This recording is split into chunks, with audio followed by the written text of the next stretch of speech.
mga sakit sa paa. Okay? Pag-usapan natin diabetic foot, pag-usapan natin alipunga, pag-usapan natin kalyo sa paa. Okay? Pero dito muna yung pinaka-serious lahat, ang diabetic foot. Kasi kung may diabetes ka, tapos hindi mo babantayan ang paa mo, ito yung mga bad signs, pwedeng maputol ang paa. Ang dami sa kababayan natin kasi nga puro carbohydrates, puro kakanin tayo, nagkakaproblema sa paa. Kaya pag may nakita ko naka-wheelchair, diabetic, diabetic foot. Ano itong mga bad signs? Number 1, namamanhid ang paa. Walang pakiramdam. Kala nila may pakiramdam. Pangalawa, parang nangingimay, parang nasusunog, parang umaapoy. Pag may sugat, pwedeng hindi na siya maghilom. Focus natin, Doc Lisa. Ayan, oh. Pwedeng hindi maghilom ang sugat. Tapos yung kuko, pwedeng magbago yung kulay ng kuko. Ayan, oh. Nag-iiba yung kulay. Minsan, nag-i-ingrown yung sugat, ayaw niya gumaling.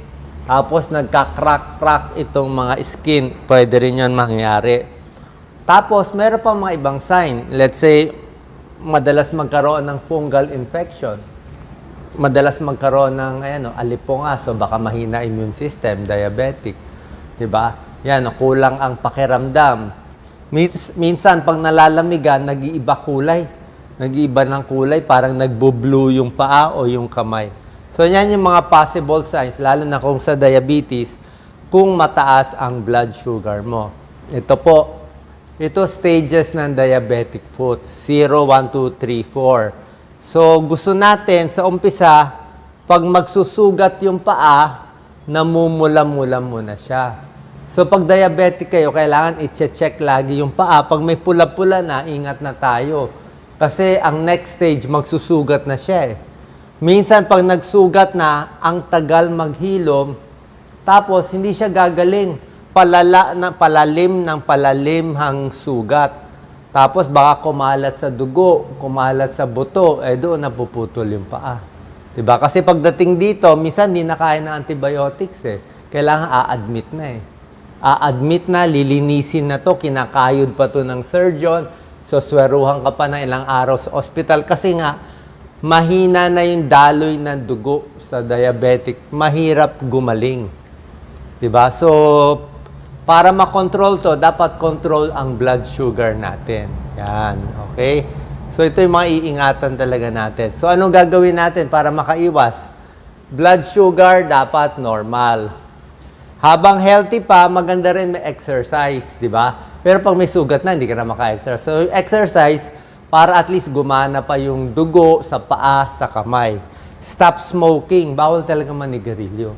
Sigarilyo nakakabara ng mga arteries natin. Lose weight, wag masyadong mabigat. Kung mabigat, siyempre, lalong magsusugat yan. Hugas ng paa, dapat malinis at pa-inspect daily. Okay? Pag diabetic, bawal na magpaa. Kaya pupunta kayo sa beach, wag na lang. Magbi-beach, magsuswimming, wag na lang. Baka makagat kayo, makatapak pa kayo, mahirap na. Di ba? Pag diabetic, sa akin, na lang, mas gusto kong lagi na lang naka-rubber shoes. Diba? Yung sapatos, bawal din masikip. Dapat sakto lang o maluwag-luwag.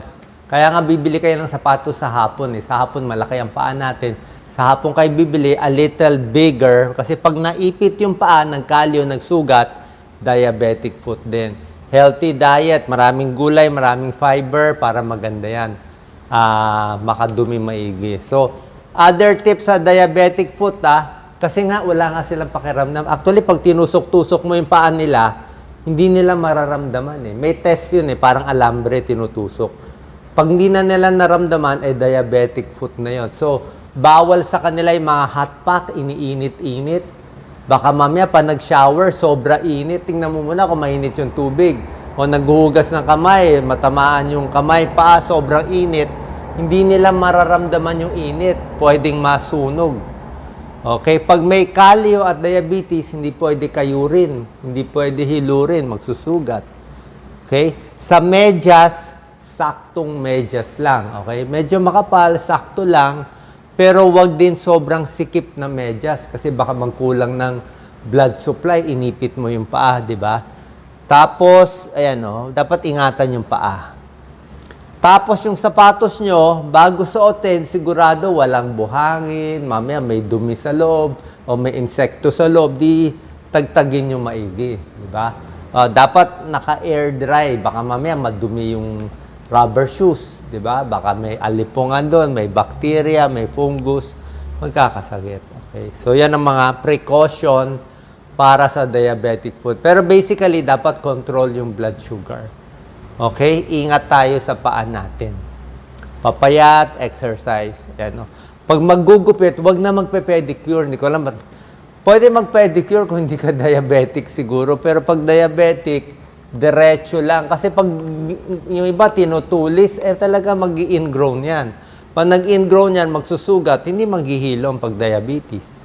Kahit wala kang diabetes, ganito pa rin dapat. Ako hindi ko nire-recommend. Hinahayaan ko lang. Diba? Kasi mahirap ang ingrown. Okay? So yan ang diabetic foot. Iingatan natin. Marami pa ibang problema sa paa. Pag-uusapan natin. Next na very common, ito problema ko, kalyo. Corns and calluses. Yan ang kalyo. Ito, si Doc Lisa, may kalyo. Lahat may kalyo sa paa. May hard corn, yung matitigas. Matitigas dito sa sapatos yan. Diba? Like nung bata kasi ako, ang sisikip ng mga shoes ko Nung panahon ko, yung mga Greg shoes na sa school, diba? Masikip na, tinitiis pa natin ito. May kalyong malambot, parang blister. Ayan, no? Pwedeng lumaki yan. Yan ang kalyo. Hard, rough. Ito mga area ng kinakalyo. Ayan, no? Talampakan, side, kung saan gumagasgas. Minsan kulay puti, minsan kulay yellow. Bakit nagkakakalyo? Basically, yung sapatos ang may kasalanan. Mali ang sapatos, kahit rubber shoes. Pag rubber shoes, usually yung side. Depende ko saan tumatama. So, mas masikip, mas hindi maganda. Alam ko dapat normal lang ang shoes nyo. So, bibili kayo ng rubber shoes sa hapon. Mas malaki yung paa natin sa hapon. Tapos may adjustment ka, maglalagay ka pa ng medyas makapal. So, para sa akin, kung papapiliin, mas okay na medyo maluwag. Mas okay ang shoes na medyo maluwag. Siyempre, pag sobra luwag, mahirap din. Pero a little mas maluwag, mas okay kaysa sa masikip. Mas delikado yung masikip. Pag maluwag, pwede mo na sikipan lang yung tali di ba? So, minsan sa sandals, basta yung mga friction, ito, high heels, so magkakalyo ka rin dyan. Yan din ang problema. Ako, may technique ako usually, rubber shoes ko, 2. Kasi kahit anong bili mo ng rubber shoes, pag yung paa mo may diferensya, minsan yung paa natin talaga hindi naman normal Paa natin may diferensya, yung paglakad natin, iba. So pag iba lakad mo, talagang may tatama. So ako 2 rubber shoes ko. Yung isang rubber shoes ko, laging tumatama dito sa kanang paa ko. Yung isang rubber shoes ko, yung kaliwa naman tumatama. So ginagawa ko, baka 4 na araw itong isang ginagamit ko. Pag masakit na itong daliri ng paa, baka mag-ingrown, ito namang kabilang shoes. So, bawat sapatos may kanya-kanyang kanto-kanto. Depende kasi sa design. Wala naman talagang perfect Yan, no? So, repeated pressure. Lalo na ngayon, gusto natin 5,000 steps, 10,000 steps. Kasi sinabi ko nga, may nakita ko nagkalyo na, nagsugat na yung paa, diabetic. Sabi ko, hindi mo naman kailangan mag 10,000 steps Pwede ka naman 5,000 steps, gawin mo na lang yung mga ibang wall push-up, yung mga dumbbell, ibang exercise. Pwede naman upper body yung exercise. Hindi naman kailangan lahat yung paa. Diba? Hindi naman kailangan lahat paa. Para hindi lang magsugat. May abnormality sa paa, yan. Baka may hammer toe, kakalyo yan. Ba't nag-hammer toe? Masikip. Merong mallet toe, masikip din yung sapatos. Lalo na sa babae, common yan. So, ano gagawin? Pag kalyo lang, pwede mo ilubog sa tubig. Warm water lang, wag mainit. Ilubog mo lang siya. Tapos, itong mga sugat-sugat, nilalagyan ng parang donut na plaster. May tapal siya. Para hindi maggasgas. Papakita ko mamaya. Yan, no? Itong hilod, pwede to pag hindi diabetic. Pag hindi kayo diabetic, talagang makapal yung kalyo, nilulubog mo na yung paa, mga 5 to 10 minutes. Pwede ka gumamit nitong hilod, pero konti lang. Hindi yung hilod na magdudugo, hindi hilod na manipis na yung balat. Kasi baka mag-bleeding, mag-infection lalo. Kaya nga pag diabetic, hindi pwede to. So, konti lang, pampalambot lang. Okay, lalagyan mo ng cream. Pwede yung iba cream, yung iba parang coconut oil, pwede rin naman. So, moisturizer. Tapos, kailangan moisturizer lagi. Yung pinaka-kalyo mismo, imo-moisturize nyo. Tapos, pwede ka mag-medyas. Okay, pag matutulog, pwede naka-medyas. Pero dapat may ilaw lang sa gabi. Baka matumba ka may medyas. Alam ko yun So, dapat maliwanag sa gabi. Pag tumatanda tayo, humihina yung mata natin. Medyas kasi yung moisture nandun. Mas basa-basa konti. Diba? So, gusto natin sa kalyo, a little moist. Pero mamaya sa alipunga, ayaw mo ng moist. Ayaw mo ng may medyas. Baliktad. Ito problema natin kalyo Diba? So, kalyo yan, nilulubog. Yan. Sa kalyo, comfortable shoes. Okay, dapat may medyas. Kasi kung walang medyas, naka-shoes ka, lalo magsusugat. Diba? Lalo na sa babae, walang medyas o manipis ang medyas. So, wag pa ulit-ulit, moisturize your skin. Ito, ginagamit ko to. Meron kasi ako isang daliri na naiipit yung balat dito.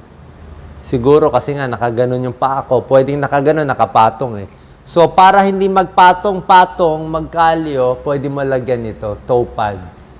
Meron to online. Sa online mabibili. Okay, pwede dito. Or kung di mo mabili, dati ginagawa ko tissue. Pinabalot ko ng tissue, tinetape ko, pero tinetape ko yung tissue. Hindi ko tinetape yung balat. Kasi pag tinape yung balat, baka magsugat. Hindi ko rin ginagamitan ng Band-Aid. Band-Aid kasi, baka magsugat yung balat Band-Aid, ang dikit. Pag tanggal mo, magsugat. Diba? Nagka-problema pa tayo. Kasi malambot na yan Basa yung paa mo habang naglalakad, tapos nagtitape, baka magsugat So, kung may tissue man, ang tinetape ko, yung tissue mismo. Or ito, walang tape siya. Pwede rin ganito, donut, toe pads, kung dito ang problema mo. Pag dito kasi problema ko, yung isang klaseng toe pad Pwede rin yan. Online may nabibili. Okay? Yung paggamit ng hilod, bawal kung diabetic. Meron din nagpa-plaster, okay?